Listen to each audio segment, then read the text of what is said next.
আসসালামু আলাইকুম। আমার চ্যানেলে আপনাদের সকলকে স্বাগত।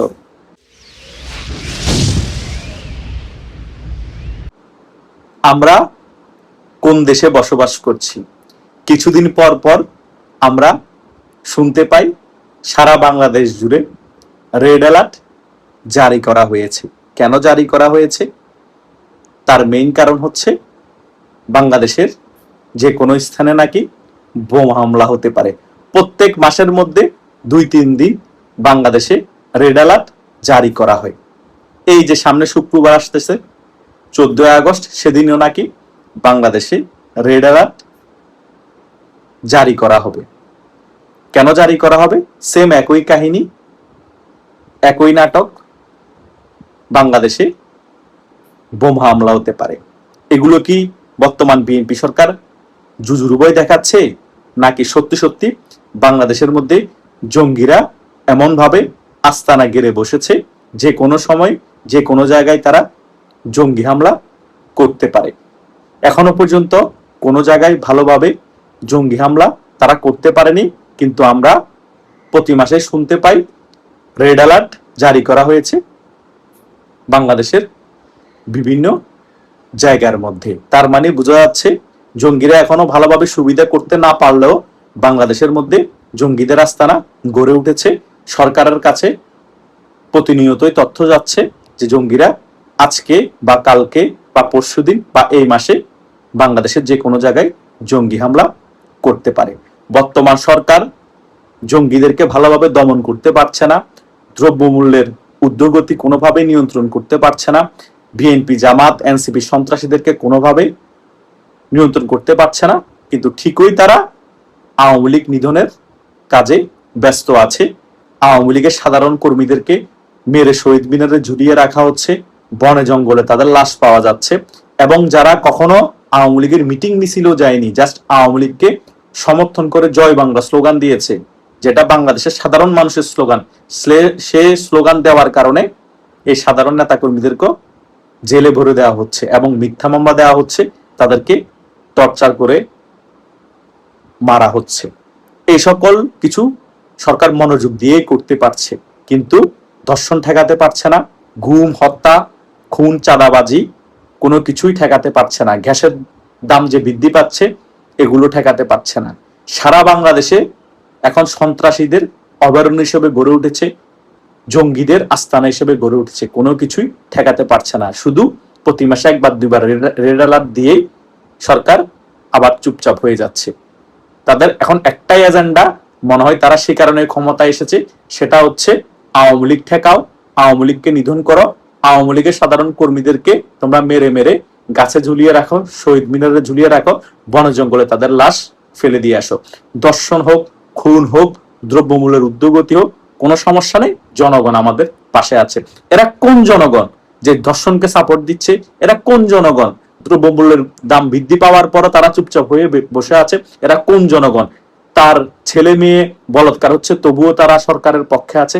এরা কোন জনগণ তারা আওয়ামী লীগের নিরীহ কর্মীদেরকে হত্যা করছে এই সকল বিষয় সমর্থন দিচ্ছে? নাকি এই সকল বিষয়গুলো সরকার চাপাবাজি করে মার্কেটিং করছে যে জনগণ আমাদের পাশে আছে? বাস্তবে বর্তমান সরকারের পাশে বাংলাদেশের 70-80% জনগণ সাথে নেই। তারা মনে প্রাণে যাচ্ছে বাংলাদেশে আওয়ামী লীগের রাজনীতি ফিরে আসুক, শেখ হাসিনা বাংলাদেশে ফিরে আসুক এবং শেখ হাসিনা আবার বাংলাদেশের ক্ষমতায় বসুক। অন্তত শেখ হাসিনা বাংলাদেশের জন্য মন্দের ভালো। শেখ হাসিনা ক্ষমতায় থাকলে দ্রব্যমূল্যের এইরকম ঊর্ধ্বগতি হতো না। শেখ হাসিনা ক্ষমতায় থাকলে আমাদের ছোট ছোট বাচ্চারা এভাবে বলাৎকারের শিকার হতো না। শেখ হাসিনা ক্ষমতায় থাকলে আমাদের সার্বভৌমত্ব হুমকির মুখে পড়তো না, আমেরিকার কাছে দেশ বিরোধী চুক্তি করতো না। শেখ হাসিনা ক্ষমতায় থাকলে আমাদের যারা নিম্ন শ্রেণীর লোক আছে তারা না খেয়ে মরতো না। শেখ হাসিনা যদি ক্ষমতায় থাকতো, রিকশালারা এক বেলা না খেয়ে এভাবে কষ্ট করে বর্তমান তারেক জিয়া সরকারকে গালাগালি করতে হতো না। কথায় আছে না, বাঙালি নিজের পায়ে নিজে কুড়াল মারার পরেই চিন্তা করে, আল্লাহ আমার কুড়াল তো আমার পায়ে মেরে দিয়েছি, এখন কি হবে? এখনো কিন্তু এই বাঙালি জাতির জন্য সুযোগ আছে।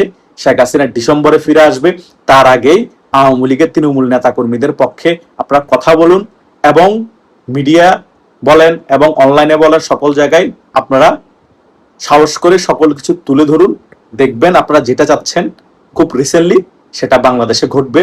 আওয়ামী লীগের রাজনীতি বাংলাদেশে ফিরে আসবে, শেখ হাসিনা বাংলাদেশে ফিরে আসবে এবং আওয়ামী লীগ আবার ক্ষমতায় আসবে। আপনারা তখন আবার সুখে শান্তিতে বাংলাদেশে বসবাস করতে পারবেন, গ্যাসের দাম কমে যাবে, আপনাদের ছেলে মেয়েরা নিরাপদে স্কুল কলেজে যেতে পারবে, সন্ধ্যার পর ঘর থেকে আপনারা বাইর হতে পারবেন, মন খুলে ঘুরতে পারবেন।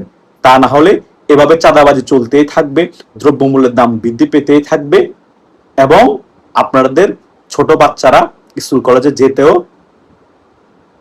ভয় পাবে, কারণ বলাৎকার হওয়ার সম্ভাবনা থাকবে। এখন আপনাদের হাতে সকল কিছু, জনগণ হচ্ছে সকল ক্ষমতার উৎস। বাংলাদেশের জনগণ চাইলে এই বিএনপি সরকারকে আবারও 1 মাসের মাথায় ফেলে দিতে পারে। যদি আপনারা আপনাদের ভালো চান, আপনারা আওয়ামী লীগের নেতা কর্মীদের পাশে এসে দাঁড়ান এবং আওয়ামী লীগের পক্ষে কথা বলুন।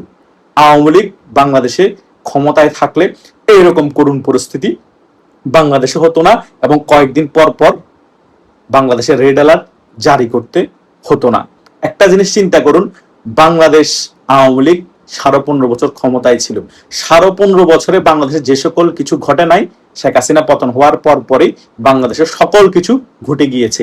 টাকা পাচার থেকে শুরু করে, বলাৎকার থেকে শুরু করে, দ্রব্যমূল্যের দাম বৃদ্ধি থেকে শুরু করে, গুম খুন হত্যা কি হয়নি।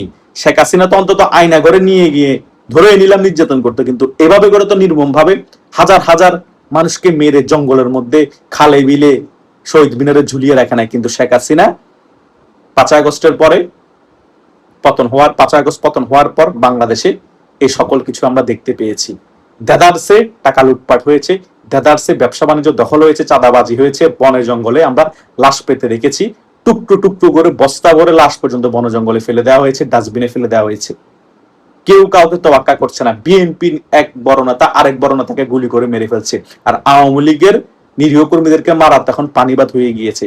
কোনো জায়গায় বিচার পাওয়া যাচ্ছে না, ধর্ষণের বিচার হচ্ছে না, দ্রব্যমূল্যের যে দাম বৃদ্ধি পেয়েছে 1 গুণ 2 গুণ 3 গুণ হারে বৃদ্ধি পাচ্ছে প্রতিনিয়ত।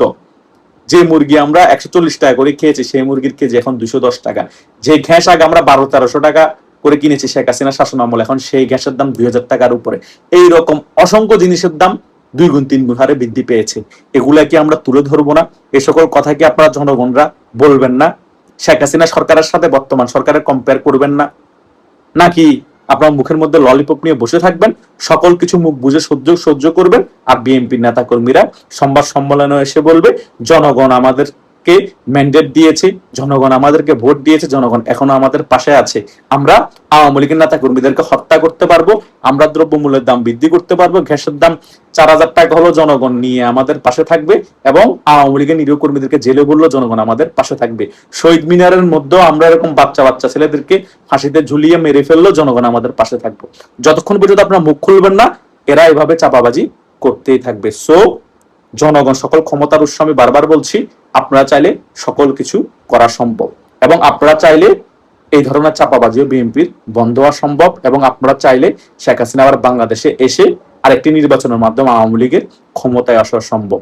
সো আমি এই ভিডিওর মাধ্যমে যে বিষয়গুলো আপনাদেরকে বোঝানোর চেষ্টা করেছি, যারা আমার এই ভিডিওটি প্রথম থেকে শেষ পর্যন্ত দেখেছেন তারা মোটামুটি সকল বিষয় ক্লিয়ারলি বুঝতে পেরেছেন আমি আপনাদেরকে কি বার্তা দিয়েছি। ধন্যবাদ সকলকে।